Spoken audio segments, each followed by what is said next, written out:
ఇప్పుడు ప్రశ్న ఎవరు వేశారు? నువ్వా నేనా? స్వామీజీ శబ్దం ఎవరు చేశారు? స్వామీజీ అన్నమాట ఎవరన్నారు?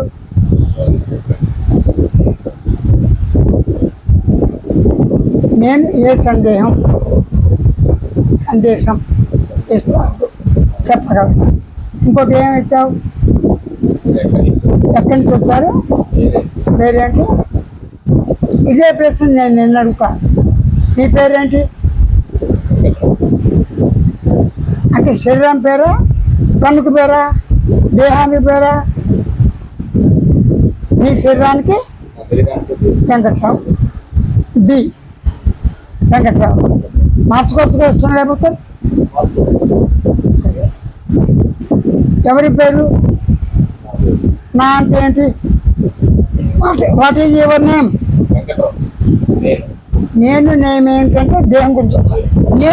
నేను కాకుండా ఇంకో నేమ్ ఉందా? అంటే ఫస్ట్ నీ నామం ఏంటి? నేను ఉన్నాను. ఎవరికి వారే అందరూ స్వేచ్ఛగా స్వతంత్రంగా ప్రతి వ్యక్తి నేను, మీరు, వారు, వీరు అందరం స్వేచ్ఛతో నేను ఉన్నాను అన్న తర్వాత ఏదైనా అంటే దేహం పేరు ఉంది. మనసుకి మనసు అని పేరు ఎవరు పెట్టారు? నువ్వు పెట్టలేదుగా. బుద్ధికి నువ్వు పెట్టలేదుగా. అజ్ఞానానికి నువ్వు పేరు పెట్టలేదుగా. నిద్రకి పేరు పెట్టావా? కళ, మెలుకుకి, సృష్టికి, పంచభూతాలకి ఈ పేర్లన్నీ ఎవరు పెట్టారు? వాటంతా అవే. ఇది కెమెరా అని చెప్పి కెమెరా పెట్టుకుందా పేరు? గాలి, ఎండ, నీరు పెట్టుకుంటే అది గ్రహించి తెలుసుకునే లక్ష్యం లేదు. కేవలం మానవుడికి మాత్రమే తనను తాను అవగాహన చేసుకోవటానికి వీలుగా తెలివి లక్షణం. అది అంటే ఎరుక లక్షణము, స్పృహ లక్షణము, అవేర్నెస్, కాన్షియస్. నేను ఉన్నాను, నన్ను నేను ఎరుగుతున్నాను, నన్ను నేను గమనిస్తున్నాను, నన్ను నేను తెలుసుకుంటున్నాను, నన్ను నేను గుర్తిస్తున్నాను, నన్ను నేను శబ్దంతో చెల్లిస్తున్నాను, భావంతో తలంపుతో అనుకుంటున్నాను. ఇవన్నీ నీ పేర్లేగా. ఎన్ని పేర్లు నీకు? మనసు పేరు మారుతుందా? బుద్ధి పేరు, ఆకర్షణ పేరు. కానీ వెంకటరావు అనే పేరు మారిపోవచ్చుగా, మార్చుకోవచ్చుగా. అప్పుడు ఏది ప్రధానం నీకు పేరులో? నేను ప్రధానమా, మనసు ప్రధానమా? నేను ఎక్కడి నుంచి వచ్చాను? నేనే శబ్దం ఎక్కడ ఉందో చెప్పు. మనసు కూడా ఉంది. మనలో ఉంటే నన్ను ఎందుకు కలుపుతావు? నీలో. మనసు అనే శబ్దం ఎక్కడుంది? బుద్ధి, అజ్ఞానం, జ్ఞానం, నిద్ర, కళ, మెలకు, మరి సృష్టిని గమనించిన సృష్టి నీలో ఉందా?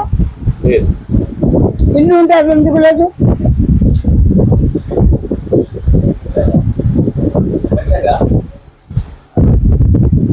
సృష్టి అంటే ప్రకృతి, భూమి వచ్చి నేను భూమిని అని పలుకుతుందా?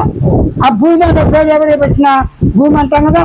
ఈ భూమి ఎక్కడ పుట్టింది, ఎలా ఉంది, దేంతో తయారైంది, ఎవరు తయారు చేశారు నీకు తెలుసా?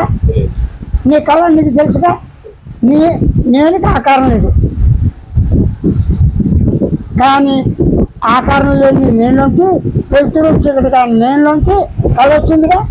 కళకి ఆకారం ఉంది, కళ్ళలో వ్యక్తి ఉంది, మన నిద్రలో అనుభూతులు ఉన్నాయి, సుఖం, దుఃఖం, అన్ని అజ్ఞానం, మెలుకులో ఉన్నాయి. ఇవన్నీ నేనులో ఉన్నాయా? నేనులో లేనివా?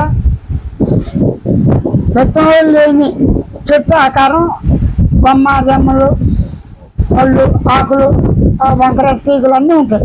ఇవన్నీ విత్తనాలు ఉన్నాయా లేవా? అవి ఉన్నో కనబడతాయా? చెట్లో విత్తనం ఉందా?